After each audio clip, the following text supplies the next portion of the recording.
Tapi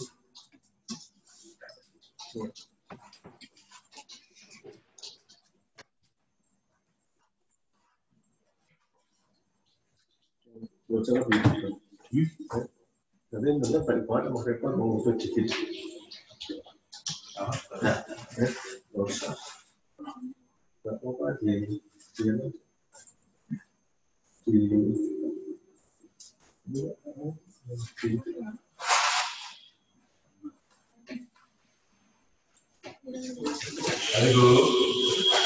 Assalamualaikum. Nah, kita mulai Pak ya. Kita mulai Pak ya. Oke, mari. Terima kasih. Mari.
Assalamualaikum.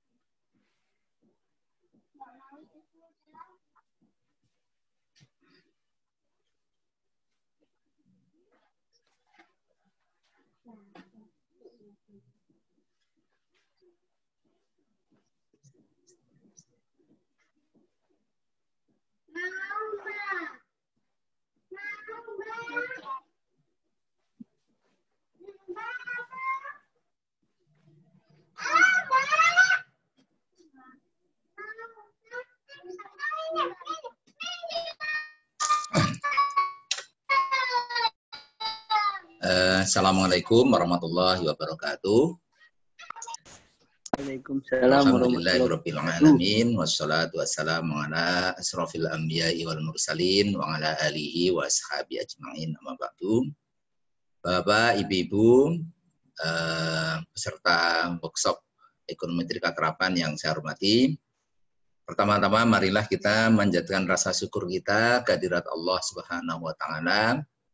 Karena pada kesempatan pagi hari ini, alhamdulillah kita bisa dipertemukan oleh Allah dalam forum webinar ya, ekonomi keakraban. Jadi ini adalah aktivitas kita kedua ya di era pandemi. Sebelumnya kita pernah mengadakan kegiatan webinar yaitu diskusi kurikulum prodi ekonomi dan alhamdulillah cukup antusias ya, banyak hal-hal yang kita diskusikan dalam kegiatan tersebut. Nah, hari ini kita akan mendiskusikan satu tema yang insya Allah cukup menarik ya bagi kita ya. Ini kaitannya dengan aktivitas kita untuk melakukan penelitian dan sebagainya. Bapak Ibu semuanya, kegiatan ini adalah kerjasama antara Prodi Ekonomi, Fakultas Ekonomi dan Bisnis, Universitas Muhammadiyah Yogyakarta, ya, dengan Asosiasi Program Studi Ekonomi Pembangunan Perguruan Tinggi Muhammadiyah se-Indonesia. Nah, kita berharap nanti semakin banyak bergabung ya di forum ini. Ya, kita akan mendatangkan Pak Agus Tribasuki, ya. Beliau adalah dosen Prodi Ekonomi Fakultas Ekonomi dan Bisnis Universitas Muhammadiyah Jakarta, yang sekaligus sebagai penulis buku Ekonometrika, ya, judulnya adalah Regresi dan Korelasi, yang diterbitkan oleh Erlangga, ya, oleh Erlangga kalau nggak salah, ya, termasuk buku bestseller. Jadi nanti kita akan diskusi banyak mengenai topik ekonometrika terapan ini. Jadi Bapak Ibu semuanya, untuk tema kita hari ini adalah analisis dinamis, ya, data runtut waktu. Ya. Jadi nanti Pak Agus akan membeberkan, ya, tentang bagaimana menyusun, ya, membangun model analisis dinamis, ya, ekonometrika terapan pada data runtut waktu, ya. Di sana akan ada aspek-aspek yang harus kita pahami, ya, sehingga kita bisa menyusun sebuah analisis, ya, ekonometrika dengan baik. Nah, Bapak Ibu semuanya, pada kesempatan ini juga nanti akan diawali dengan keynote speech dari Ketua AFEP, ya, Asosiasi Fakultas Ekonomi dan Bisnis Perguruan Tinggi Muhammadiyah se-Indonesia, yaitu Bapak Dr. Mukhair Pakana, ya. Kami ucapkan terima kasih, ya, kepada Pak Dr. Mukhair Pakana yang nanti akan memberikan keynote speech kepada kita, ya. Dan nanti setelah itu kita akan diskusi. Saya kira demikian, ya, untuk sekedar pembukaan, dan mari kita awali forum ini dengan baca basmalah. Bismillahirrahmanirrahim. Mudah-mudahan dengan bacaan basmalah tersebut, aktivitas kita hari ini akan mendapatkan ridho, mendapatkan rahmat dan barokah dari Allah Subhanahu wa Ta'ala. Saya kira demikian. Kepada yang kami hormati Bapak Dr. Mukhair Pakana, waktu dan kesempatan kami sampaikan, kami berikan untuk memberikan keynote speech. Kami persilakan.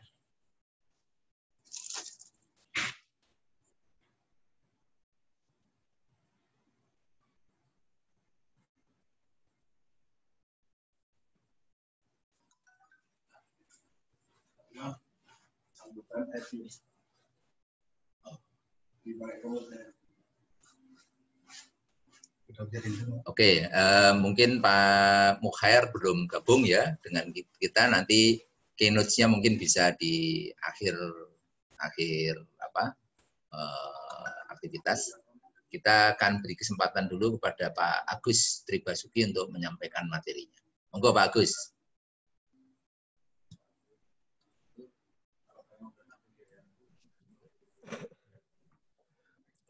Bismillahirrahmanirrahim. Assalamualaikum warahmatullahi wabarakatuh. Waalaikumsalam warahmatullahi wabarakatuh. Kepada yang kami hormati, Bapak Dr. Imamuddin, dan kepada Bapak Ibu semua peserta webinar ekonomi terapan. Yang kami muliakan, nah, pada kesempatan kali ini, ya, kita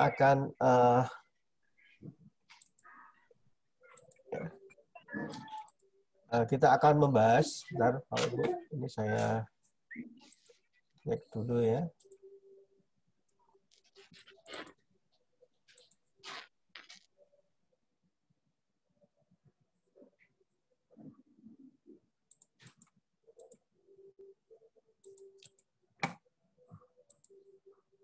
Saya share kembali, bentar. Ini saya, ya. Jadi pada kesempatan hari ini saya akan coba untuk membahas tentang data panel, ya. Nanti kemudian kita kembangkan kemudian menjadi panel dinamik, ya.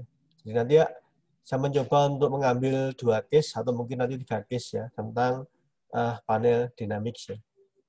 Nah, Bapak Ibu yang kami hormati, kalau kita belajar ekonometrika, itu kita sudah memahami bahwa alat utama yang digunakan untuk ekonometrika adalah regresi. Jadi regresi adalah salah satu alat ya. Alatnya adalah utama digunakan regresi. Nah, kalau kita menggunakan regresi, maka kemudian dari berbagai literatur, ya, dari buku-buku ekonometrika, itu selalu mengasumsikan dia harus memenuhi kriteria tidak boleh ini ya, melanggar asumsi klasik.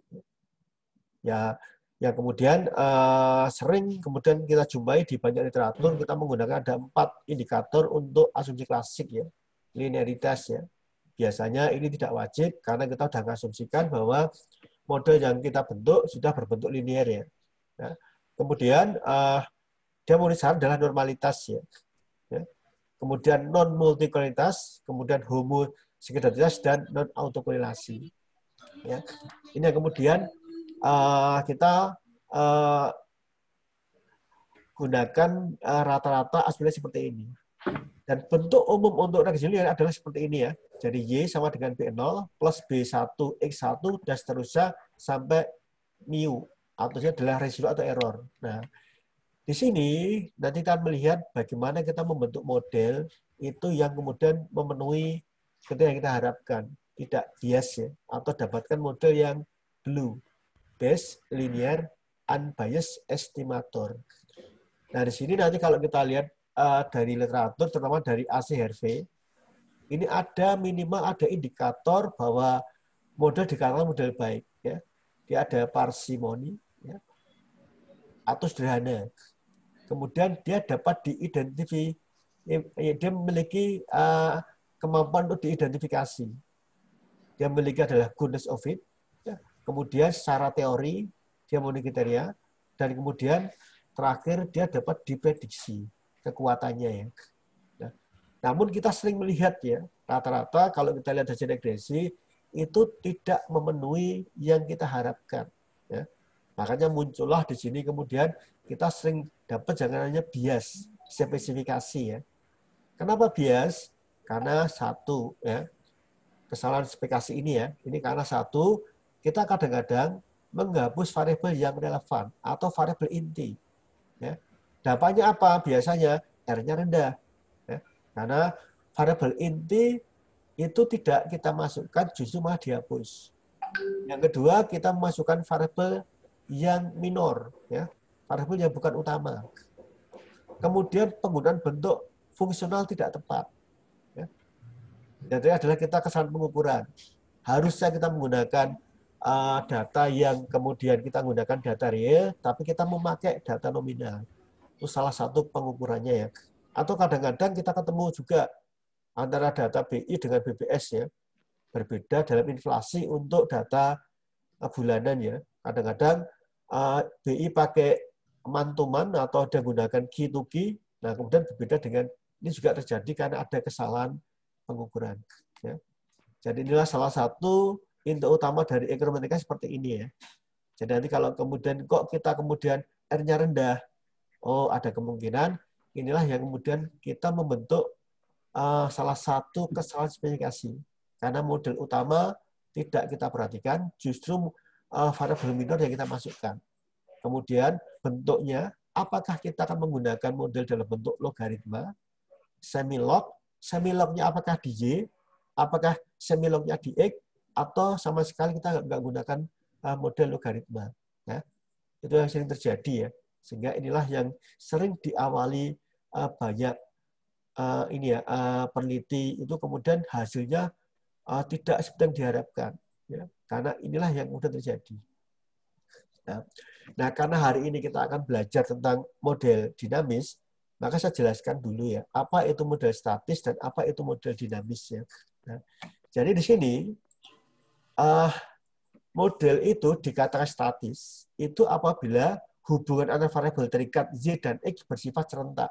Artinya apa? Dia menggunakan satu titik waktu yang sama. Makanya kalau kita buat persamaan, dia ada T-nya ini. Ya. Y sama dengan B0 plus B1X1T, tem, ini juga T, berarti itu pasti model statis. Karena apa? Karena waktunya nggak ada yang berbeda. Berbeda itu apa?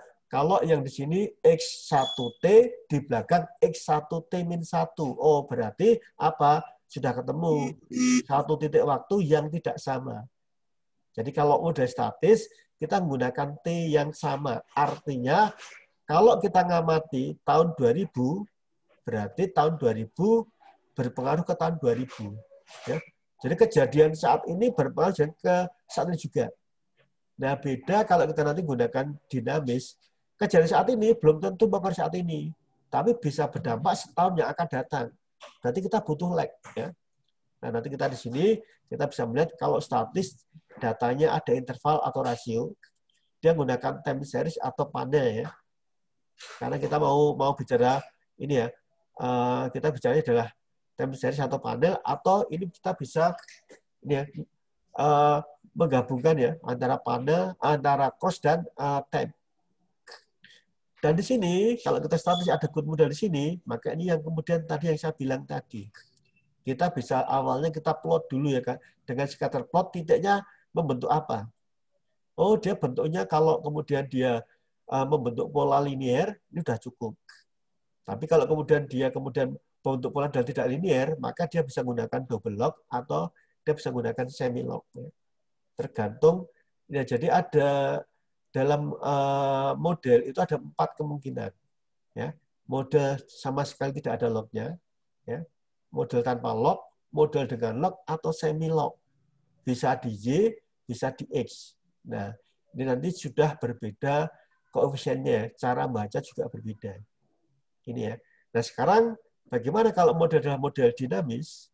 Maka muncullah yang disebut dengan ini ya. Hubungan antara variabel terikat Y dan variabel X bersifat tidak serentak. Jadi melibatkan perubahan dari waktu ke waktu. Ya. Apakah lag-nya ada lag 1, lag 2, lag 3, tergantung. Ya. Kapan menentukan lag 1, lag 2, lag 3, maka kita bisa belajar dari Greger causality. Ya. Nanti kita temu kapan kita gunakan 1, 2, 3. Atau kalau kemudian kita sudah gunakan model VAR, udah otomatis sudah ditunjukkan ya. Di mana kemudian lag paling optimal, lag paling maksimal. Ini ya. Jadi kita ketemu, berarti di sini akan muncul. Ya. Nanti akan muncul kasus contoh seperti ini saja. Ini ada T. Nah, di sini ada lag-nya, T-1. Lag-nya dari mana? Oh, lag-nya dari dependennya. Jadi nanti kemudian kalau kita bicara autoregresif itu bisa yang di lag X-nya, atau di lag Y-nya, atau dua-duanya bisa kita gunakan lag. Ya. Nah, dalam berbagai riset, maka model dinamis ini sudah banyak kita temukan ya. Ada yang model PAM, itu adalah di latar belakang dari penelitiannya dari Kyok ini ya. Ada ECM, kemudian ada model VAR, ada model VCM, ada panel dinamis, yaitu adalah kolaborasi antara panel, ya, baik nanti dengan PAM, ECM, VAR, atau VECM. Nah, tapi biasanya kalau nanti kita model pakai PAM, kalau tidak valid, maka akan kita gunakan model DMM ya. Itu gunanya tapi kalau ini sudah valid, tidak perlu kita gunakan GMM ya. Tapi kalau nanti kemudian hasilnya, nanti koefisiennya kok di atas 1, berarti sudah nggak valid. Maka ada cara lagi untuk menentukan metodenya. Jadi ini ya, ini perbedaan antara data panel, data statis atau model statis dengan model dinamis. Itu hanya masalah waktunya. Jadi kalau model statis itu waktunya serentak, sama-sama T semua. Tapi kalau kemudian kita sudah pakai dinamis, maka muncul selalu ada ini. Nah, nanti kalau untuk ECM ada 2 model, ada yang modelnya Domofit itu ya, itu adalah di sini ECT nggak perlu pakai lag. Ya. Nah, ini kita sudah bisa bedakan dulu, sudah tahu model yang tadi model terbaik seperti apa, kemudian apa itu model statis dan apa itu model dinamis. Ya. Nah, sekarang kita akan coba untuk mengembangkan, karena Bapak Ibu semua saya yakin sudah pernah mencoba untuk model dinamis, ya, baik PAM, ECM, Fatwa ECM ya, tapi belum mencoba untuk mengembangkan kalau panel itu dikolaborasikan dengan modelnya PAM, ECM, atau kita gunakan VECM. Ya. Jadi kita lihat dulu di sini, kita akan lihat nanti ini ya. Ini pengertian dulu ya. Saya yakin bisa Ibu bisa melihat ini ya. Nanti bisa download di blog saya. Pak Rektor baru buka ini ya, Ekonometrika blog. Nanti bisa di download ya. Ini sudah ada materi semua nanti ya. Dan ada contoh-contohnya kalau nanti Bapak Ibu ingin mencari materi tentang data panel ya, baik balance panel maupun unbalanced panel. Bapak Ibu sudah memahami ini ya. Jadi saya yakin ya sudah kalau dari dosen-dosen IE hampir pernah mencoba untuk menganalisis dengan data panel ya. Bedanya di SPSS dengan di EVIUS, kalau di SPSS selalu ketemu common effect model. Tapi kalau di EVIUS kita bisa ketemu ada 3 model ini. Ya. Dari model 3 ini, baru kemudian model ini nanti kita pilih yang terbaik. Setelah ketemu yang terbaik, baru kemudian model itu akan kita uji asumsi klasiknya ya. Yang ini ya. Nah, kenapa panel ini lebih dekat dengan dinamik? Karena kita bisa lihat dari sini. Ya. Ini kita bisa lihat keunggulan data panel ya. Kalau baca di Gujarati ya, ini adalah salah satu di sini ya. Data panel lebih cocok digunakan jika akan melakukan studi tentang perubahan dinamis. Ya.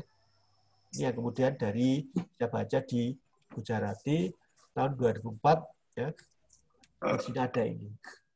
Ya. Nah, untuk menghemat waktu, saya nggak banyak teorinya. Kita coba dulu ya.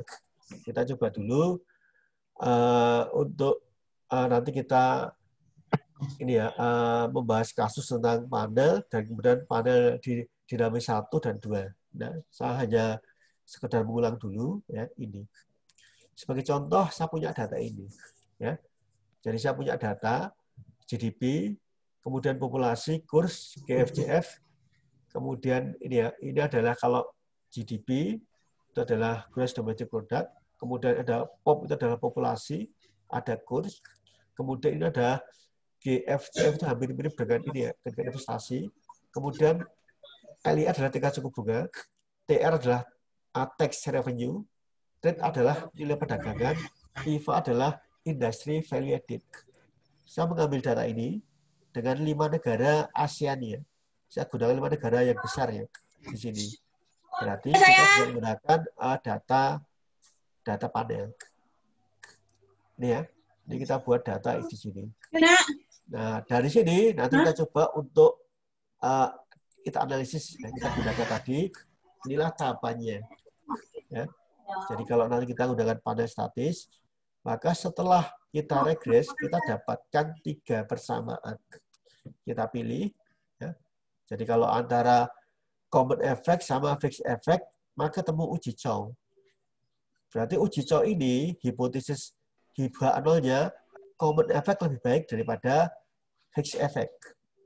Nah, hipotesis alternatifnya, fixed effect lebih baik daripada ini. Uji LM itu hipotesis awalnya adalah hipotesis H0 ya, common effect lebih daripada random effect. Maka kemudian H1-nya random effect lebih baik daripada common effect. Nah, kalau Hausman kita bisa lihat random effect lebih baik daripada fixed effect H0-nya. H1-nya ini ya, baru kita gunakan uji asumsi klasik. Oke, Bapak Ibu semua, sekarang kita coba ya. Jadi kita coba, nanti kita simulasikan ya. Kapan gunakan log, kapan menggunakan tanpa log ya. Ini kita mulai di sini. Nah, dari sini ya kita bisa lihat dulu ya. Nanti kita setelah kita masukkan kita ketemu ini. Ya. Nah, inilah bedanya ya. Bedanya kita bisa lihat data di sini. Nah, selama data ini perbedaannya sangat besar, maka akan muncul, kalau tanpa log, ini akan muncul seperti ini. Ya. Ada plus 10, plus 10, di sini ada plus 11. Artinya ini adalah hasil depan ini dikalikan dengan 10 miliar. Ya. Nah, sehingga di sini kita tidak efektif untuk membaca koefisiennya. Nah, ini salah satu caranya kita rubah dengan log ya. Itu untuk cara merubah angka ini biar menjadi kecil. Nah, setelah kita rubah jadilah ini. Ya. Dan ingat ya, ini model tanpa log, ini model dengan log. Cara baca sudah beda. Kalau kita gunakan log tanpa log, berarti ini adalah kita sebut dengan absolut. Ya. Berdasarkan satuannya kita gunakan. Satuan di sini. Ini satuannya apa, satuannya apa, satuannya apa, satuannya apa. Inilah yang kemudian untuk jelaskan di sini. Tapi karena kita gunakan model double log, berarti satu sudah dirubah. Dari absolut dia menjadi relatif. Ya. Dia menjadi prosentase. Kalau ini, begitu IVA ini, berarti IVA dalam apa? Ya. Oh, dalam Rp1. Nah, berarti di sini jangan gunakan kenaikan Rp1 IVA, ini akan naik. Naiknya berapa? Oh, dalam rupiah. Maka kemudian ini ya, ini kita gunakan tadi adalah satuannya adalah rupiah. Begitu di sini, maka sudah berubah menjadi persentase. IVA naik 1%, maka GDP naik 0,2. Berarti sudah bisa ditebak kenaikannya kurang dari 1%. Ya. Betul ya. Nah, kalau di sini justru kenaikannya lebih gede. IVA-nya ya, naik 1 dinaik. Ya, ini lebih gede, tapi ini tidak bisa dilihat nanti apakah lebih baik, belum bisa.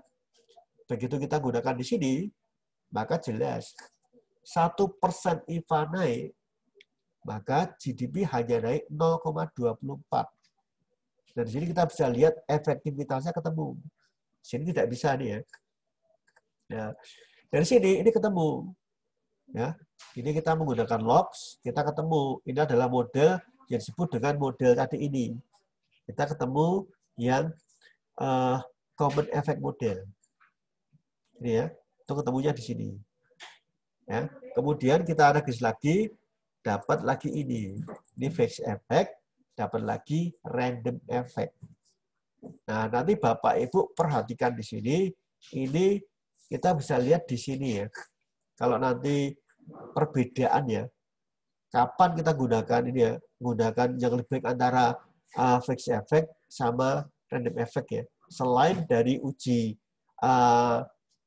pemilihan model, itu ada kriteria. Ya. Nah, di sini kita ada asumsikan ya. Asumsikan kita nanti hanya memilih antara ini saja, antara fixed effect dengan random effect. Nah, kita gunakan di sini, ini adalah ya seleksi model. Kita gunakan COW, dan kemudian kita akan menggunakan uji adjustment. Nah, di sini ternyata signifikannya semua signifikan. Berarti hipotesis nolnya ditolak, HA-nya diterima. Yang terbaik adalah fixed effect, terbaik adalah fixed effect. Nah, setelah terbaik baru kita cek di sini. Ya, kita cek uji asumsi klasiknya. Kita cek di sini ya. Nah, baru kemudian kita cek di sini. Nah, ketemu di sini. Ya. Yang pertama adalah kita gunakan normalitas ya. Nah, cirinya semakin jar gubirannya kecil, maka probabilitasnya gede. Ini saling berbalik ya. Jadi kalau ininya tinggi, JB-nya tinggi, pasti probabilitasnya adalah rendah. Nah, karena dia di atas 0,05, berarti ini ya residualnya ya itu berdistribusi normal. Ini ya, berarti memenuhi kriteria ya. Nah, gimana kemudian kalau kemudian N-nya tidak normal? Ya. Kalau data primer mudah, tinggal menambah ini ya sampel. Tapi kalau time series kan tidak bisa. Makanya kita buat dengan pendekatan statistik N yang minimal 30. Maka dalam statistik dibagi dua, N besar dan N kecil. N besar adalah di atas 30, N kecil adalah di bawah 30. Sehingga kalau di atas 30, ya minimal dia akan mendekati distribusi normal. Ya. Kemudian kita lihat di uji ini ya. Uji heterogenetisitas ya. Ada perdebatan ada yang kemudian kita juga perlu menguji yang namanya autokorelasi. Ya. Tapi karena kemudian cenderung ya panel itu dekat dengan cross section, ya, maka kemudian tidak perlu kita menggunakan uji autokorelasi. Nah, karena di sini temnya dengan cross-nya itu banyak ini ya, banyak terms-nya. Berarti dia cenderung lebih gede kalau ini adalah N, ini adalah K, N dengan K-nya gede N-nya.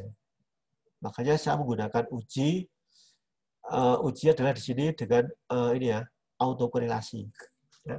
Nah, di sini kalau kita uji untuk data panel hetero, ya, maka kita uji dulu ya, bagaimana hubungan antar variabel terhadap residualnya. Bisa kita gunakan kuadrat, karena harus bertanda positif, atau diabsolutkan. Kemudian dilihat dari sini. Ya.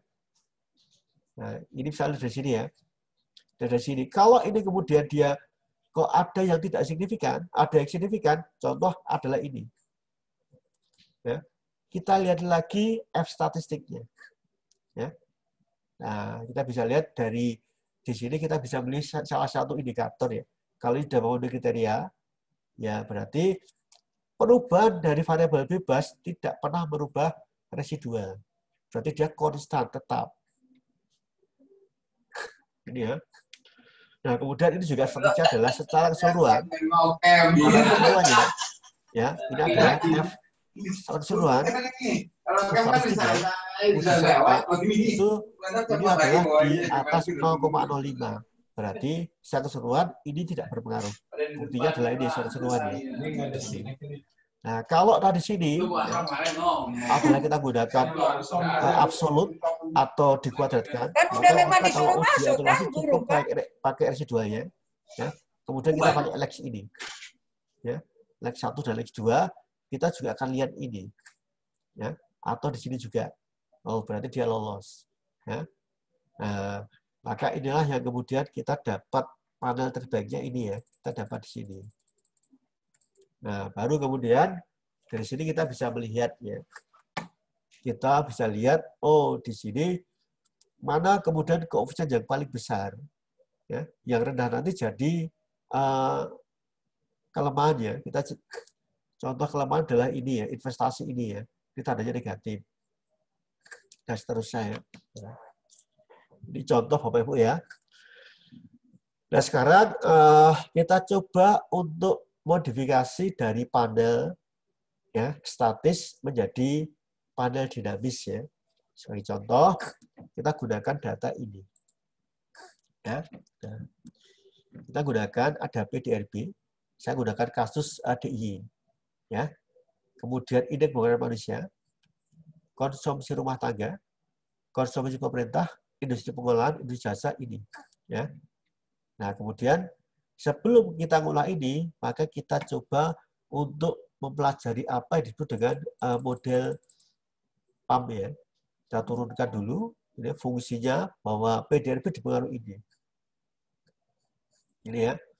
Nah, kemudian dari sini kita buat ini T semua. Ini kan T semua dulu.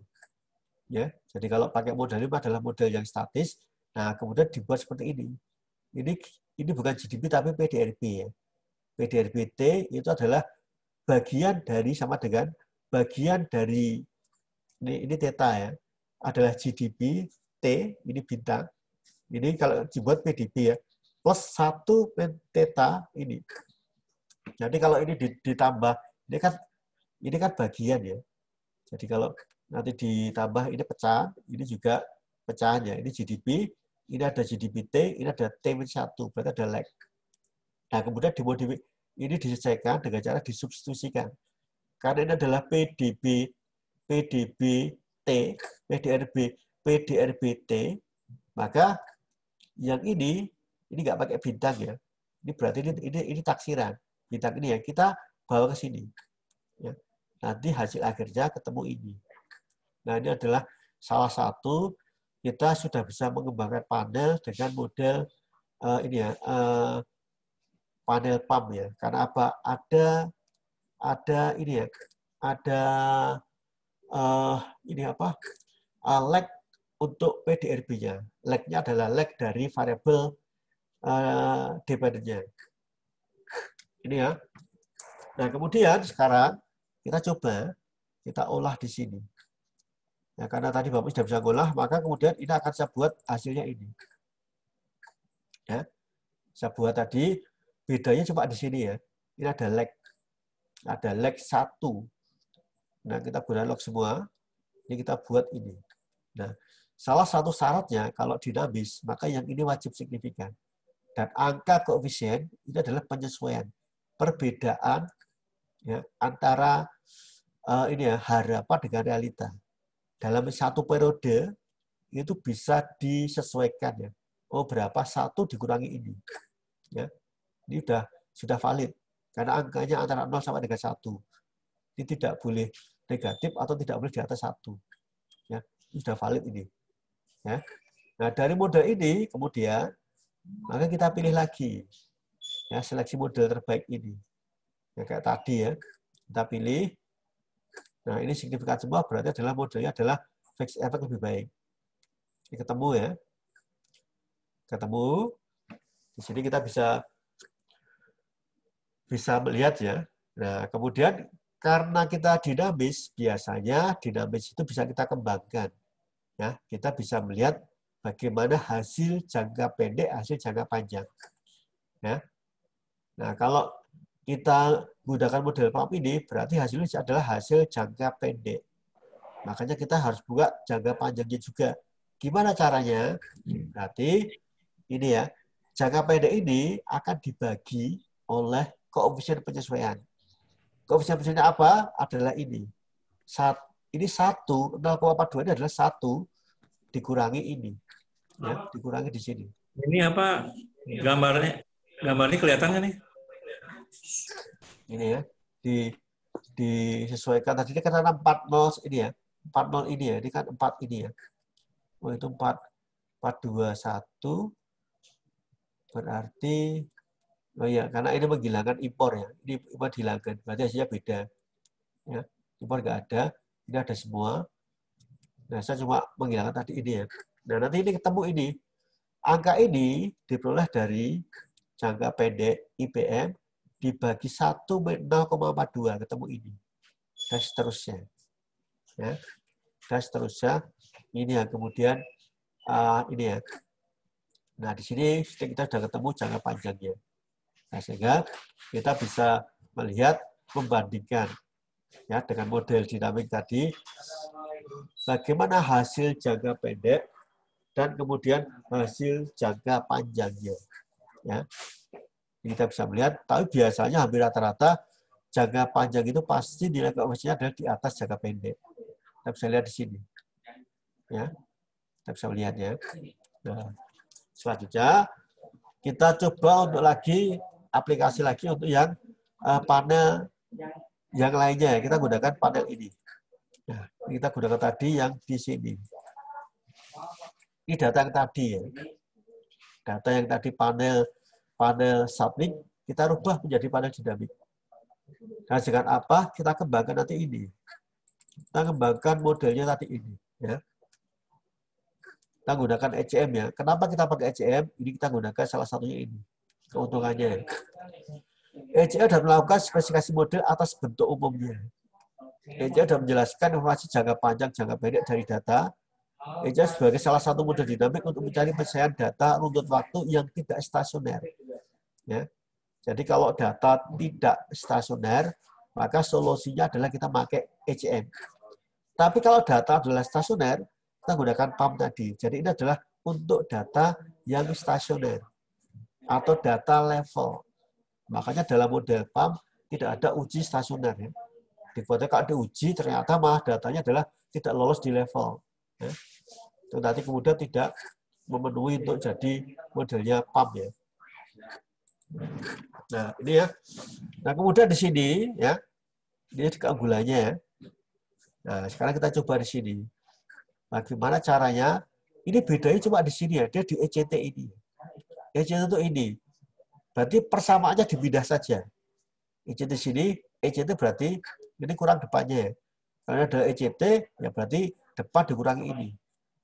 D-nya apa? Itu adalah perubahan atau delta. Kalau itu adalah PDB, berarti D-nya adalah pertumbuhan. Ya. D-nya adalah perubahan atau penambahan. Itu namanya deltanya. Ya. Nah, ini tahapannya ya. Jadi kalau nanti kita menggunakan ECM, kita akan menggunakan tadi ini ada uji akar unit, uji kointegrasi, regresi jangka pendek, dan uji asumsi klasik ini ya. Ini perlu kita lihat di sini ya. Nah, kita uji sekarang coba dari data ini ya. Kita punya data di sini. Data di sini ya. Nah, nanti kita uji datanya melalui ini dulu. Ini untuk uji akar unit dulu, ini data level dulu. Tidak semua, hanya ngambil salah satu adalah model tadi ya. Kita harus konsisten ya. Kalau kita gunakan modelnya adalah di sini pakai log, maka uji stasionernya dia harus pakai log. Ini ya. Kita gunakan log ya. Karena angkanya berbeda ya. Kalau angka 1000 di log jadi 3. Ya. Jadi kalau 1000 di log jadi 3. Nah, kemudian kalau 10.000 di log jadi 4. Ya. Jadi kita lihat di sini ya. Kemudian di sini metode untuk uji stasioner itu akan muncul banyak metode ya. Ada gunakan Levin, Lin, Enchu, T ini ya. Ada gunakan Bretung T statistik, ada AM besaran dan shift W statistik, ada ADF Fisher C-square ya, ada PP Fisher C-square ini ya. Ada di sini. Kita lihat di sini hampir semuanya di atas 0,05. Ya, berarti apa? Dia tidak lolos di data level. Karena nggak lolos berarti dia naik kelas ke first different atau second different ya. Tapi nanti harusnya kalau pakai model PAM, kalau model ECM, kita usahakan kita maksimal untuk di ini ya first different. Karena apa? Karena logikanya kalau kita gunakan second different, delta dari delta itu agak lucu. Ya. Pertumbuhan, tapi dideltakan lagi. Pertumbuhan dari pertumbuhan lagi. Ya, tapi banyak literatur juga ada yang gunakan second different. Kita uji bagaimana dengan menggunakan GDP yang dilogkan di sini ya. Maka kemudian ini akan ketemu ini ya. Depannya ada D. Karena dia adalah first different turunan. Maka di sini juga persamaan tadi ada D dia. Ini ada D kan. Ini ada D. Ya. Berarti nanti ini adalah kita gunakan yang first different. Nah, karena first different, maka semua diuji di first different lolos tidak. Ya. Kita gunakan tadi, ini juga sama. Oh, dia sudah lolos. Ini sudah lolos ya.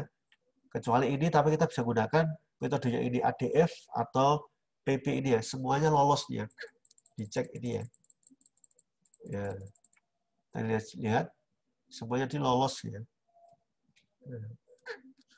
Berarti kalau semua lolos, tahap pertama sudah dipenuhi. Apa itu? Yaitu adalah lolos di data first different. Ya. Nah, kita lanjut ke tahap berikutnya. Dengan cara apa? Kita uji jangka panjang. Dengan apa? Regresi. Ya. Semua variabel sesuai dengan ini ya. Log ini loh ya. Tadi ya, di regresi kalau dia log, kalau enggak ya. Ini dia digunakan log, maka dia gunakan ini. Ya. Nah, setelah ini diambil jangka panjangnya, maka kita ambil residualnya. Ya. Temu dulu ya.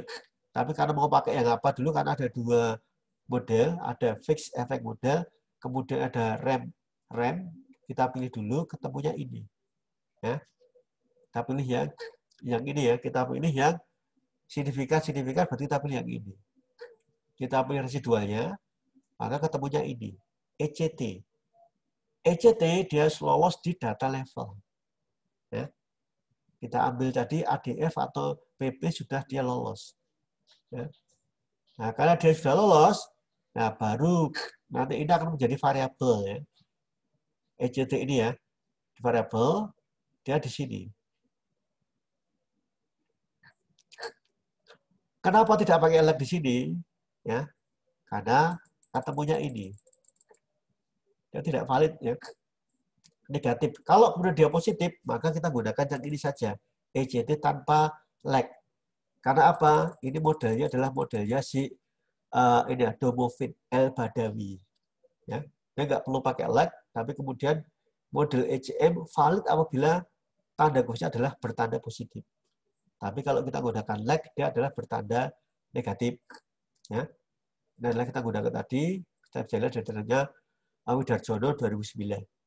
Ya, kita gunakan tadi Domofit El-Badawi. Jadi kita bisa pilih ya, kalau ini dia tidak valid.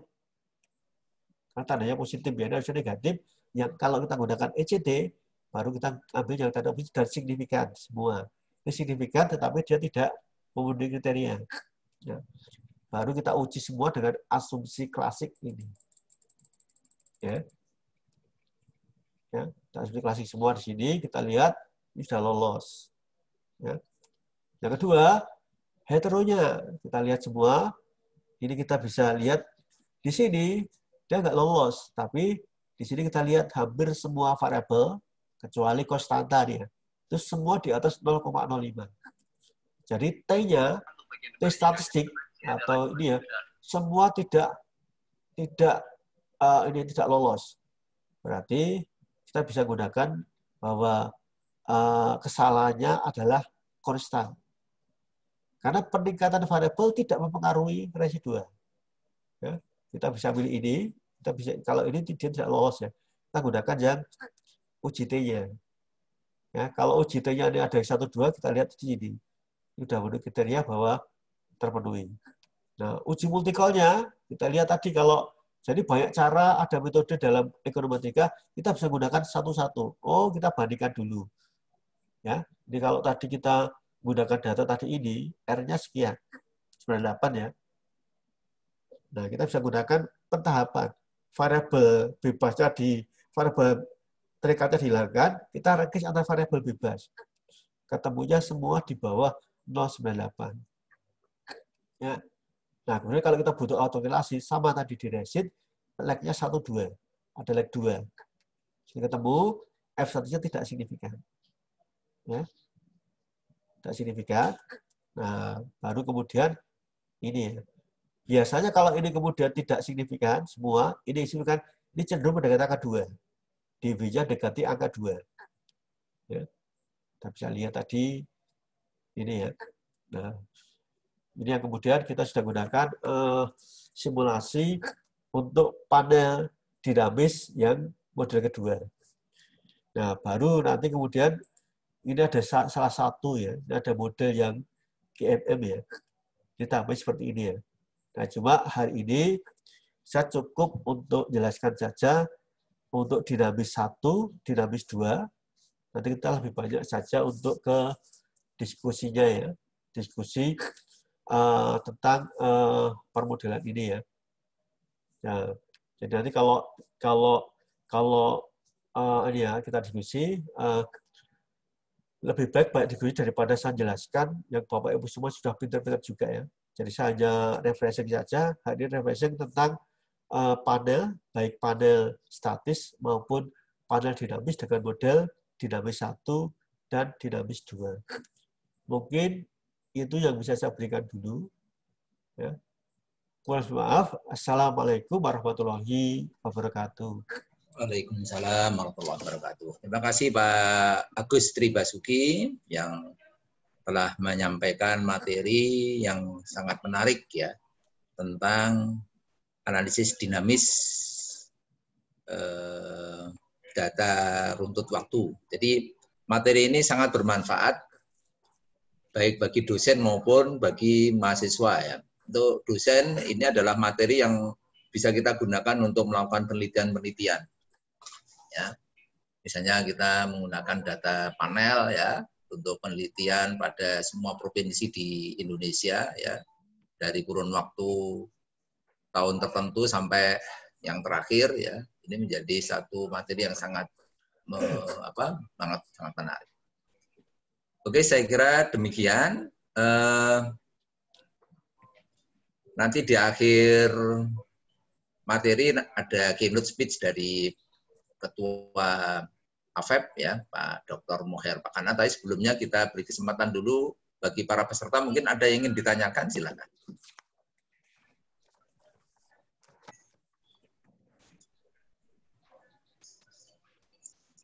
Silakan kalau ada yang ingin ditanyakan, Pak Agus ini bisa memberikan pencerahan pada kita. Silakan kalau ada yang ingin bertanya. Coba mungkin saya mancing Pak Agus. Ya, oke. Biasanya asumsi apa ya, uji apa yang harus dilakukan ya pada data time series ya, yang dinamis ini ya. Jadi penyimpangan-penyimpangan apa yang seringkali kita hadapi dan solusinya bagaimana? Ya. Oke, terima kasih Pak Imam. Jadi saya sering melihat ya, terutama yang bukan dari EP ya. Kadang-kadang ada teman-teman yang ini ya, yang meregres itu terutama adalah untuk yang normalitas ya. Itu adalah N kurang dari 30 ya.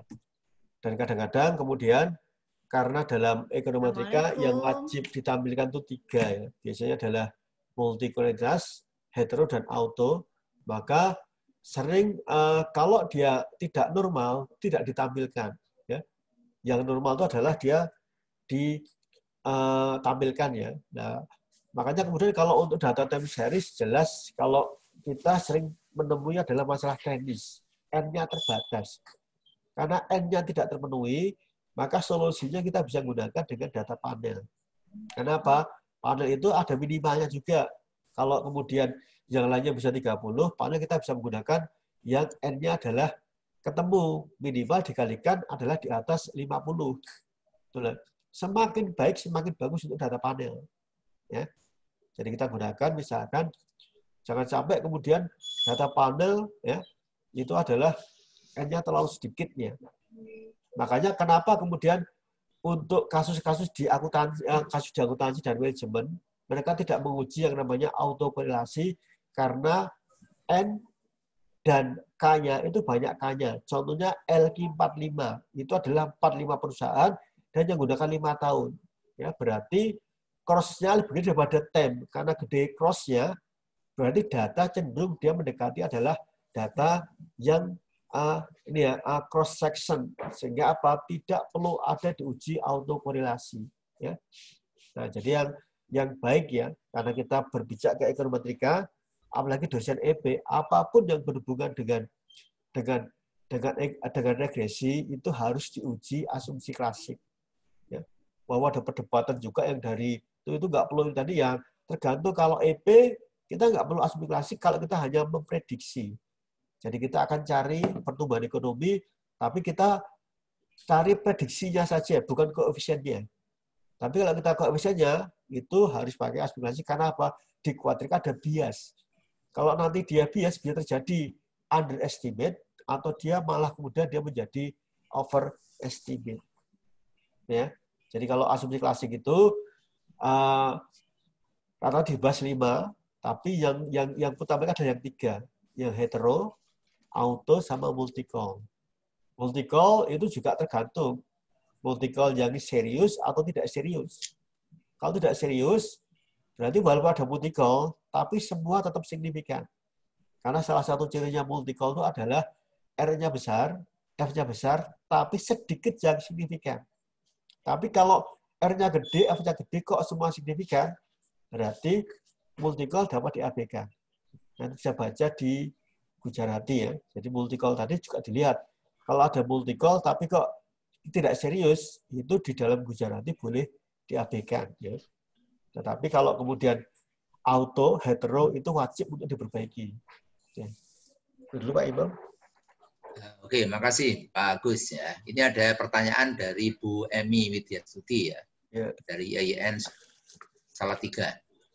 Untuk data time series ya, misalnya kita mau menggunakan data PDB, apakah boleh menginterpolasi data PDB dari bulanan, tahunan menjadi data bulanan?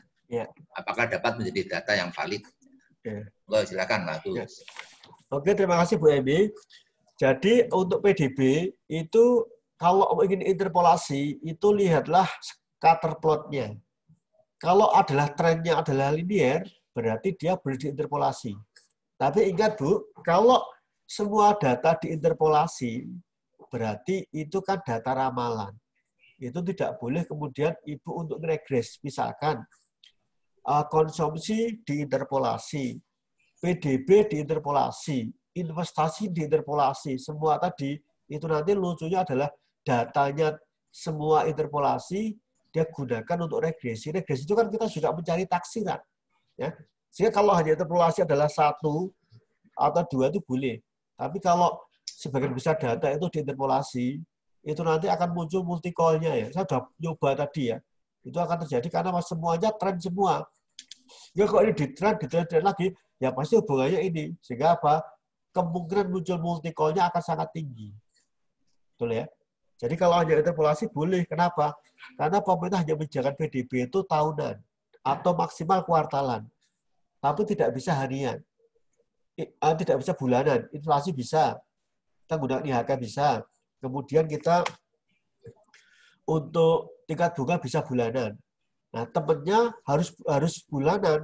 Maka kemudian PDB bisa diinterpolasi. Nah, interpolasi bisa cara manual, interpolasi bisa cara menggunakan EVIUS ya. Itu hampir sama. Jadi kalau Ibu mau menggunakan manual, saya ada caranya. Jadi nanti kalau tanpa cukup pakai Excel bisa, ya. Pakai Excel sudah bisa untuk interpolasi, atau kalau mau pakai EVIUS juga ada bisa ini. Jadi interpolasi dibolehkan dengan asumsi bahwa data itu adalah trennya adalah linear, ya. Karena kalau Ibu udah mau interpolasi pasti naik semua. Kalau interpolasinya turun pasti turun semua. Tapi kalau data berfluktuatif tidak diperbolehkan untuk kemudian diinterpolasi. Karena apa? Nanti sudah beda hasil tren. Atau log. Kapan boleh di log? Di log kalau datanya adalah di atas 1. Ya. Contoh. Tapi kalau data di bawah 1 enggak, di lebih dari 1 enggak boleh. Contoh adalah tingkat suku bunga. Ya. Jadi kalau ada tingkat suku bunga itu adalah 7%, itu bukan 7, tapi 0,07. Karena apa? 7/100. Sehingga kalau dia 7 di log itu salah. Karena datanya tidak betul. Karena dia betulnya apa? 7%. Di log jadi negatif. Makanya data-data yang tadi itu kan skala ukurannya salah tadi itu. Harusnya dia adalah 0,0, ya, tapi dibuat 7 terus di log. Itu nggak boleh. Atau terjadi lagi untuk data yang primer ya. Jadi dia datanya adalah menggunakan ini ya, pilihan ya, skala ya. 1, 2, 3, 4, 5 itu kan data adalah data kualitatif dikuantitatifkan. Kok dia di log ya? Karena apa? Dia udah smoothing. Perbedaannya tidak jauh. Itu juga tidak betul. Itu yang kemudian salah memasukkan model itu di situ. Nah, itu Pak Imam, jadi interpolasi dibolehkan, tapi sebelum diinterpolasi dilihat data dulu dengan scatter plot. Gimana trennya? Oh, dia fluktuatif. Ya, kalau di tren nanti naik terus, itu hasilnya. Jadi kalau fluktuatif diinterpolasi tetap naik. Itulah ya. Nah, itu yang kemudian ini ya. Tapi kemudian saran saya jangan semua data diinterpolasi untuk jadikan sebagai regresi. Karena apa? Interpolasi itu adalah tren, kemudian regresi juga tren. Nah, untuk tren itu yang kemudian validitasnya yang dipertanyakan. Oke, ya, makasih Pak Agus atas pencerahannya. Ini ada pertanyaan dari Bapak Abdul Rahman, Win Alauddin Makassar. Pertanyaannya, di dalam pengujian stasioner data salah satunya adalah uji root. Ya. Terdiri dari beberapa keunggulan dan kelemahan masing-masing pengujian tersebut. Ya. Nah, itu pertanyaannya, Pak. Jadi ada berapa kelemahan keunggulan dari masing-masing pengujian tersebut. Ya. Pak. Jadi gini Pak, tadi di sini tadi ada 2 model Pak ya. Jadi ada model yang pertama, itu adalah model PAM kita di level. Yang kedua adalah model yang kita gunakan uji stasioner dia lolos di first difference. Bedanya apa? Bedanya model yang kedua itu adalah lebih mendekatkan kepada logika. Jadi kalau sekarang ada case bom Bali, Hari ini Indonesia belum bermasalah. Karena apa? Bermasalah setelah bom itu berlalu 3 bulan atau setahun. Itu baru kita merasa karena apa? Wisatawannya turun. Ya. Wisatawannya turun, maka berdampak kepada pengajian orang Bali turun. Makanya bom Bali ini dia punya lag. Sekarang di bom, meletus, baru dampaknya setahun. Itulah yang kemudian kelebihannya kita bisa prediksi dampaknya. Ya. Tapi kalau kemudian menggunakan data level, hari ini bom Bali diledakkan atau terjadi, hari ini juga PDB kita sudah terpengaruh. Itu kan secara logika, secara psikologis tidak mungkin. Makanya kemudian kenapa pakai dinamis? Karena butuh waktu. Ya. Hari ini orang jatuh miskin, makanya masih enak-enak. Belum ya, nanti kalau tabungannya udah habis baru. Jadi ada butuh. Ya, konsumsi itu butuh waktu ya untuk perubahan ya. Makanya tadi di sini yang kemudian yang menyebabkan itu bukan Y-nya, tapi delta Y-nya. Jadi konsumsi dipengaruhi Y ya. Itu adalah yang betul kalau kemudian gajinya itu turunnya itu sekian, dampaknya adalah ke C-nya berapa. Tapi kalau kemudian yang model pertama tadi, itu adalah Y-nya naik, Y-nya turun, ini berapa? Itu kan lebih dekat, lebih realistis adalah menggunakan model yang kita menggunakan perubahan. Jadi perubahan berdampak ke perubahan. Kalau ini berubah berapa? Ya. Tapi kalau yang tadi ini Y-nya naik, ini naik, kan sudah beda. Ya. Makanya kemudian muncul ada uji stasioner tadi, itu adalah ini ya, juga untuk menghindari R yang sangat tinggi. Ya. Itu R sangat tinggi tadi itu sudah dihindari dengan cara apa? Kita menggunakan model yang ini ya, menggunakan delta perubahan ya, sehingga R-nya tidak begitu tinggi sekali. Itu salah satu kelebihan dibandingkan dengan kita menggunakan model yang statis. Ya. Itu Pak Imam. Oke, makasih Pak Agus ya. Terakhir ini ya pertanyaan dari Ibu Sri Nuning ya, kalau nggak salah dari Tangerang ya. Pertanyaannya, mohon jelaskan model dinamis, apakah bisa untuk meramalkan jangka pendek dan jangka panjang? Ya. Dan apakah boleh tanya tentang data panelnya? Monggo Pak Agus. Ya. Ini, oke Bu ya. Jadi ini tadi saya sudah jelaskan ya Pak. Jadi kalau kita menggunakan panel statis, ini ya, kita gunakan ini ya, panel statis, itu kan kita hanya dapat data, hasilnya adalah antara tahun sekian dengan sekian itu data ini. Ya. Kita dapat data seperti ini. Berbeda kalau tadi kita gunakan panel dinamis, maka sudah ketemu, ini dinamis ya, jangka pendek, jangka panjang. Ibu menggunakan panel ECM, ketemu juga. Ya. Ibu akan ketemu juga di sini, ketemunya adalah ini. Nah, karena kita inilah yang namanya regresi jangka panjang itu ini. Ya. Nah, ECM itu adalah regresi jangka pendek. Ya. Makanya nanti angka ini kita bandingkan dengan ini. Oh, ini yang signifikan sekian, yang jangka pendek, yang signifikan berapa, jangka panjang berapa, sehingga ini lebih ini. Ya. Jadi kalau kita gunakan dinamis minimal karena ada satuan waktu yang berbeda, itu bisa dilihat. Ibu bisa menggunakan yang namanya PAM, ECM, VAR, VECM, semua bisa dicari jangka pendek, jangka panjangnya. Dan kelebihannya nanti ini kalau dimodifikasi dengan model yang namanya VAR, VECM, itu kita bisa prediksi dengan menggunakan grafik ya. Kita bisa trend ya.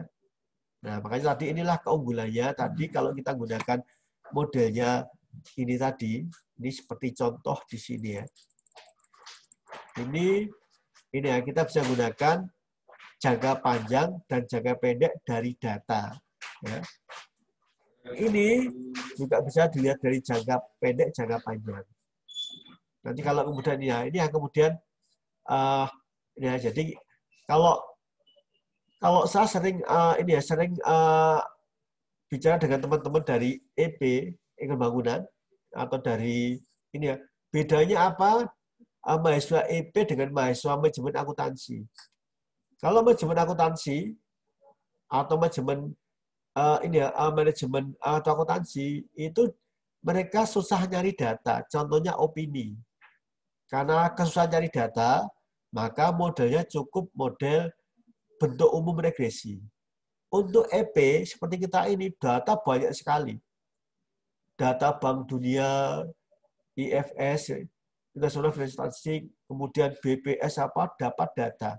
Sehingga kalau data saja mudah, kok modelnya mudah, maka kita tidak punya kelebihan, nggak punya temuan.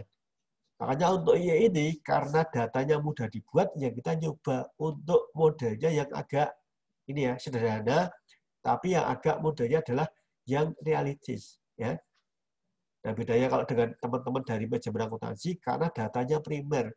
Mereka buat kuesioner sendiri, uji coba kuesioner, sudah bagus uji cobanya, baru kemudian di data ini ya, kita jadikan data, diolah model regresi biasa, nggak masalah. Tapi kalau Ibu dapat datanya kok mudah sekali, tersedia BPS, cuma Y sama dengan B0 plus B1X ini, nah itu kan sangat mudah sekali. Makanya bermainlah dengan cara modeling. Ya, modeling dari model-model dikembangkan, dapatlah hasil yang agak berbeda. Minimal kita bisa melihat jangka pendek, jangka panjangnya. Semakin membaik atau semakin memburuk. Betul ya? Itu gambarnya tadi. Sehingga tadi kemudian kelebihan. Kelebihan dinamis itu adalah salah satunya. Itu salah satu yang kita bisa lihat tren jangka panjangnya. Ya, kita bisa melihat lag maksimalnya berapa. Kemudian kita juga bisa membandingkan hasil jangka pendek, jangka panjang. Semakin membaik atau semakin memburuk. Ya. Nah, itu mungkin jawaban yang bisa saya berikan. Baik, makasih Pak Agus Tribasuki ya. Ini dosen Prodi Ekonomi, Fakultas Ekonomi dan Bisnis UMY yang sudah banyak menulis buku ya. Dan juga ada blognya. Jadi ada blognya ya Pak Agus ya. Ya, silakan. Pak, mungkin blognya apa Pak Agus biar Bapak Ibu bisa blog ya. Ekonometrik blog ya. Nah. Jadi kalau di sini saya coba untuk Jadi silakan Bapak Ibu semuanya, nanti kalau ingin lebih dalam lagi untuk berinteraksi ya, mengeksplorasi materi tentang ekonometrika bisa mengunjungi blognya Pak Agus Tribasuki ya.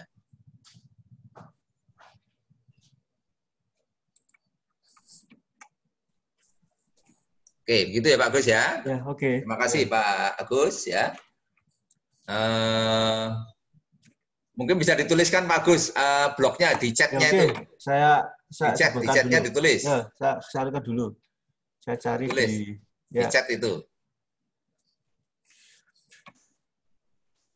Oke, ini saya anukan dulu. Saya bukakan dulu.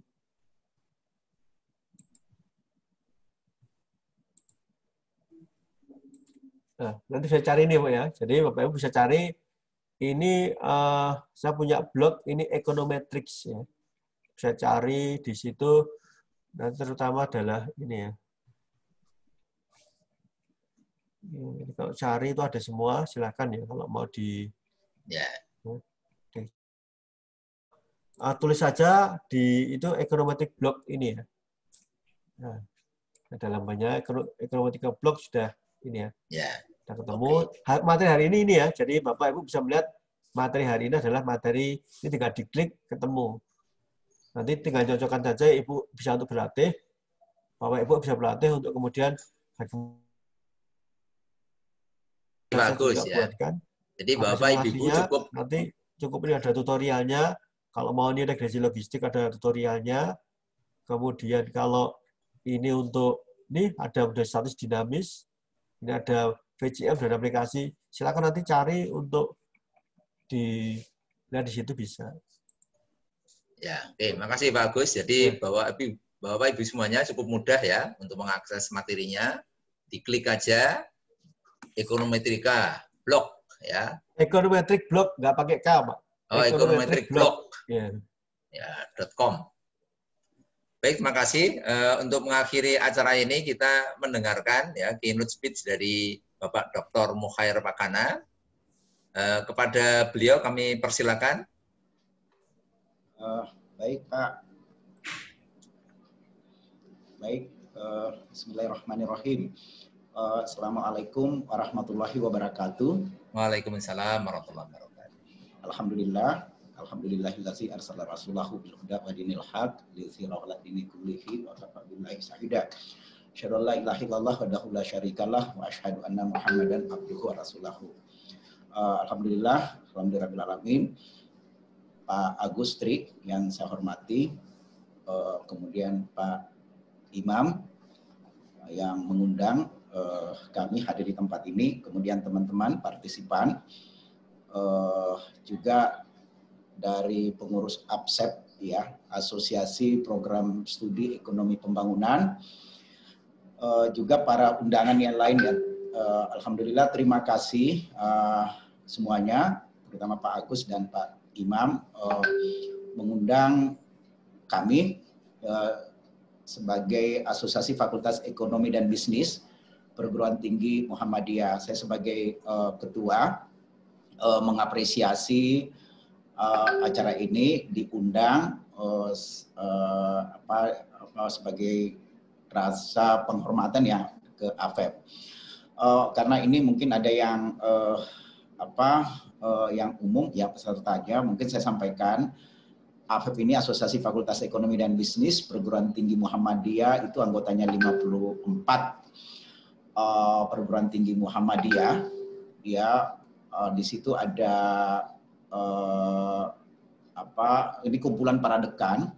Kemudian juga kita mengkoordinir Asosiasi Program Studi Ekonomi Pembangunan, Asosiasi Program Studi Manajemen, Asosiasi Program Studi Ekonomi Islam, kemudian ekonomi akuntansi. Ada 4 kita koordinasi, dan juga ada yang diploma, Pak Agus. Ini kalau Pak Imam kita seringkali terakhir kita Pak Imam dan teman-teman pertemuan di Gorontalo, mestinya bulan November ini kita kumpul di Kendari. Kemarin kita putuskan untuk tidak kumpul-kumpul dan tidak online. Teman-teman maunya tetap kita tunda, seperti mungkin menundanya Muktamar Muhammadiyah, gitu Pak. Kalau Muktamar Muhammadiyah ditunda 2 tahun akan datang, kita tunda sampai Maret. Kalaupun Maret tidak bisa, maka ada musyawarah nasional bulan Maret. Bulan Maret musyawarah nasional Asosiasi Fakultas Ekonomi dan Bisnis Perguruan Tinggi Muhammadiyah di Kendari.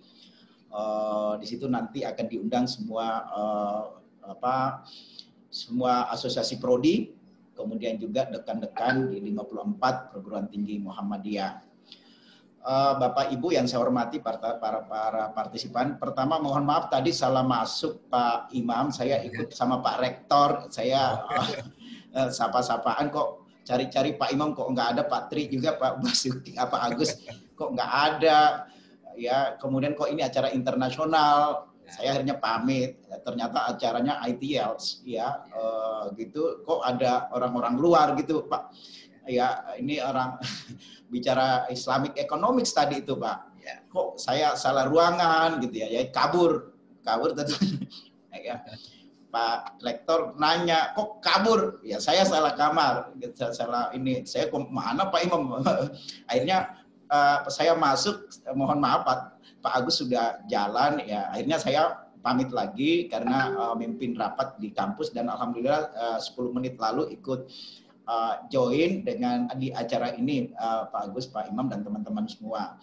Mohon maaf juga yang kedua karena tidak secara utuh kami mengikuti acara ini, sehingga tidak secara komprehensif saya memahami secara ini, ya, karena penjelasan saya tidak ini. Tapi ada beberapa saya juga ikut share kemana-mana Pak Imam, terutama teman-teman yang terutama dosen dan juga mahasiswa yang lagi skripsi, lagi tesis yang ekonomi pembangunan, saya juga ikut share. Memang ya cukup kalau jumlahnya 30 Pak. Kalau hanya saya bayangkan kalau 100 gitu ya. Ini cukup Pak Tri. Dan saya tadi sangat dinamis walaupun waktunya 1 jam lebih, ya, sangat dinamis. Ya, terus terang waktu kita dulu kuliah ekonomi pembangunan di program studi ekonomi pembangunan ISP Pak ya namanya ya. Ya. Salah satu yang sering nakut-nakutin itu Pak ekonometrika itu semester 5 gitu ya, semester 6, semester 7. Karena ya Pak Agus ya, kalau Pak Agus kan lihai ini, apalagi saya biasa baca bukunya Pak Agus ya. Pak Agus belum selesai matematika, masuk lagi statistika sampai 3 ya Pak, matematika 1, matematika 2 yang membuat pening kita. Kemudian dari masuk lagi statistika 1, 2, 3 kalau nggak salah dulu Pak ya, saya tahun 87 Pak angkatannya. Oh, bingung gitu Pak, udah nggak apa-apa. Masuk lagi ekonometrik di semester 7, semester 5. Saya nggak tahu sekarang ya, di kampus saya tidak ada studi pembangunan Pak, jadi saya nyasar juga di kampus saya. Tapi saya di S2 kami paksakan ada ekonometrik Pak, ekonometrik 1 dan 2. Nah, ketika kami belajar, ini kan ada juga dari teman-teman S1 ya, ketika kami belajar ekonometrika di semester 5 atau semester 6 atau 7 ya, atas-atas ya, agak di atas, ternyata asyik ya, asyik. Awalnya kami merasa bahwa ini ilmu ini mati, stagnan. Karena kami pelajari matematik, kemudian apalagi kalau kaum aktivis Pak, aktivis kampus ya, itu paling ya Pak Imam Pak Agus ya, itu puyeng gitu ya Pak, ya puyeng gitu ya. Walaupun misalnya kita dari eksakta ya waktu SMA, tapi ketika ini membuat juga ini biasanya teman-teman yang aktivis kampus di UKM gitu ya, unit kegiatan mahasiswa atau BEM itu menghindari mata kuliah kayak gini Pak. Ya, tapi setelah saya masuk ekonometrika waktu itu ya asik karena kita relevansikan dengan peristiwa-peristiwa tidak semata matematik dan statistika, tapi kita kaitkan dengan teori-teori ekonomi yang kontemporer Pak. Nah, memang yang ngajarin kami itu rasa seninya bagus Pak. Yeah. Jadi mungkin ya jadi kita enjoy, merasa senang karena membawakannya juga itu tidak menakutkan Pak. Jadi akhirnya saya ikut merasakan, wah ini ternyata tidak menakutkan karena dibawa ke contoh-contoh kasus persoalan-persoalan sosial ekonomi Pak. Sosial ekonomi, apalagi kita pahami bahwa ekonomi itu kan tidak mati, tidak stagnan. Dia berada dalam sebuah ruang dan waktu penuh dinamika. Pokoknya 9 sampai 12. Di Google-nya Ibu nggak ada. Kamu print aja kalau kamu ngerasa. Ya, ada ruang dan waktu, ada dinamika. Ekonomi kan dinamis Pak ya, dinamis, banyak studi-studi kasus. Studi kasus itu akhirnya mengasyikkan. Ya, saya awalnya berpikir bahwa itu matematika tambahan lagi yang kita pelajari, ternyata ketika dosennya merelevansikan dengan peristiwa-peristiwa dinamika ekonomi, soal pertumbuhan ekonomi, tentang ekonomi politik, ternyata asik juga gitu, asik. Dan ini tidak menakutkan Pak akhirnya. Jadi kita memang di awalnya a priori. Nah, juga sekarang ya Bapak Ibu, persoalan jadi ekonometrik ini sekarang ini tidak semata, ini mohon maaf Pak Agus, saya lebih umum ya, saya makro ya, karena saya nggak ikuti penjelasan Pak Agus ya. Sekarang ini dipinjam oleh berbagai disiplin lain. Menurut saya disiplin lain minjam ilmu kita, ilmu ekonometrik. Saya kadang dipinjam oleh para surveyor Pak, surveyor yang memproyeksi lembaga survei politik gitu ya, dan itu memprediksi kontestasi politik, kemudian partai politik, kandidasi pilkada, itu proyeksi-proyeksinya, malah mereka membuat model-model, tentu membuat juga time series ya runtun waktu tadi, dia buat seperti itu. Saya pikir kok ini para ahli politik, saya biasa baca paparan Denny J.A. itu penuh ekonometrik Pak Agus. Ya, Denny J.A. atau teman-teman ini kok ini ilmu kita sudah diambil orang dan tidak ada masalah. Maksud saya itu ilmu kan suatu saat dan sekarang juga ya harus saling minjam antar ini. Kita tidak boleh mengatakan bahwa ekonometrik itu milik kita. Tapi kita juga saling memberi ilmu-ilmu lain juga harus memperkaya ekonometrika dan ekonometrika juga memperkaya ilmu-ilmu lain. Malah saat ini di era COVID, ya para ahli epidemiolog, ya epidemiologi, ya itu menggunakan ekonometrik ya Pak Agus ya. Ya Pak, hanya memang ya kalau menurut saya memproyeksi tentang COVID ini, wabah COVID ini ya, memang basis data agak lemah. Ya pernah saya baca artikel di Australia, di Singapura memproyeksi tentang proyeksi COVID, kurva flattening the curve, kapan turunnya wabah ini kemudian terpapar itu September.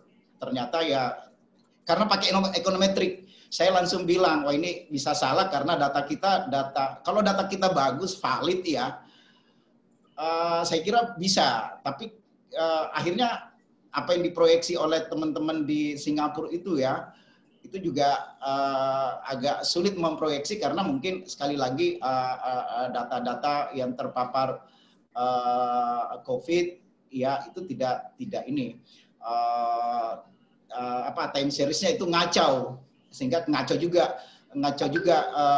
juga hasilnya. Itu Pak. Jadi sekali lagi mungkin nggak terlalu lama. Kalau saya terus terang ya sebagai sama-sama kita dari ekonomi pembangunan, ya ilmu ini ekonometrik memang jadi alat dan asik kalau dibantu dengan ilmu-ilmu lain ya. Apalagi kita ekonomi kan sebenarnya ilmu sosial. Ilmu sosial itu lebih dinamis. Kita ngambil kasus-kasus misalnya kasus-kasus sosial, kasus-kasus politik, kasus-kasus budaya. Saya kira bisa kita asalkan datanya kuat bisa kita menggunakan instrumen ekonometrika ini. Saya sekali lagi ya teman di UI itu ahli epidemiolog itu lihai Pak bicara ekonometrik. Ya, saya kadang merasa gini Pak Imam, itu kan ilmu saya. Oh, luar biasa Pak, ya, memproyeksi tren ya, tapi tetap menggunakan data time series yang ada. Hanya masalahnya adalah kekuatan data ini kita yang menjadi kunci utama dalam pemodelan atau membuat proyeksi dan proyeksi atau forecasting atau estimasi. Jadi ya ilmu ini bisa berkembang pesat kalau dipinjam oleh orang lain dan kita sebagai dosen ekonometrik jangan semata kita memakai hanya untuk urusan kasus-kasus pemasaran, kasus-kasus keuangan, kasus-kasus accounting, tapi kalau bisa kita juga minjam ilmu-ilmu umum untuk memperkaya pembahasan kita bidang studi mata kuliah ekonometri kita di kampus supaya tidak menakutkan. Karena itu yang saya rasakan dulu yang membawakan enak Pak. Saya kira demikian Pak Imam, mohon maaf singkat Pak Agus, teman-teman semua. Salam dari AFEP ya, dan insya Allah mudah-mudahan kita bisa kumpul kembali di Kendari di bulan Maret kalau COVID-nya sudah turun Pak. Demikian. Wassalamualaikum warahmatullahi wabarakatuh. Waalaikumsalam warahmatullahi wabarakatuh. Terima kasih Pak Dr. Mukhair Pakana, Ketua Asosiasi Fakultas Ekonomi dan Bisnis Perguruan Tinggi Muhammadiyah se-Indonesia atas sambutan dan keynote-nya, sekaligus menginformasikan tentang forum AFEP ya, dan juga Asosiasi Program Studi Ekonomi dan Bangunan. Insya Allah ke depan kita akan mengadakan ya kegiatan-kegiatan webinar ini ya untuk forum silaturahmi. Ya. Jadi ternyata pandemi COVID-19 ini memberikan hikmah juga ya. Ada inspirasi untuk bagaimana kita mempertemukan dalam forum webinar ini untuk berinteraksi secara intelektual ya. sebelumnya kita nggak pernah terpikir kalau kita bisa bertemu lewat forum webinar ini. Oke, jadi saya kira demikian, nanti kita akan mengadakan forum-forum webinar berikutnya dengan topik yang relevan dengan kondisi sekarang ini, dengan kita mengundang pembicara-pembicara dari anggota APSEP, ya, dari luar Jawa, ya, dari Gorontalo, ya, dari Universitas Muhammadiyah Sumatera Utara, dan yang lain-lain. Baik, saya kira demikian, Bapak Ibu semuanya, acara kita alhamdulillah hari ini sudah selesai. Kami ucapkan terima kasih pada Pak Dr. Agustri Basuki, insya Allah ya, sebentar lagi sudah mau ujian tertutup ya. Dan mohon doa restunya mudah-mudahan bisa berjalan dengan lancar ya. Dan juga kami ucapkan terima kasih kepada Bapak Dr. Mukhair Pakana atas sambutan dan keynote-nya, serta seluruh peserta workshop Ekonomi Etika Terapan hari ini. Mudah-mudahan kita mendapatkan ilmu yang bermanfaat dan barokah. Saya kira demikian, kita akhiri pertemuan ini dengan baca kafaratul majlis. Subhanakallahumma wa bihamdika asyhadu an la ilaha illa anta astaghfiruka wa atubu ilaik. Alhamdulillahirabbil alamin. Terima kasih. Assalamualaikum warahmatullahi wabarakatuh. Waalaikumsalam warahmatullahi wabarakatuh. Ya Pak Agus. Assalamualaikum. Semuanya. Oke.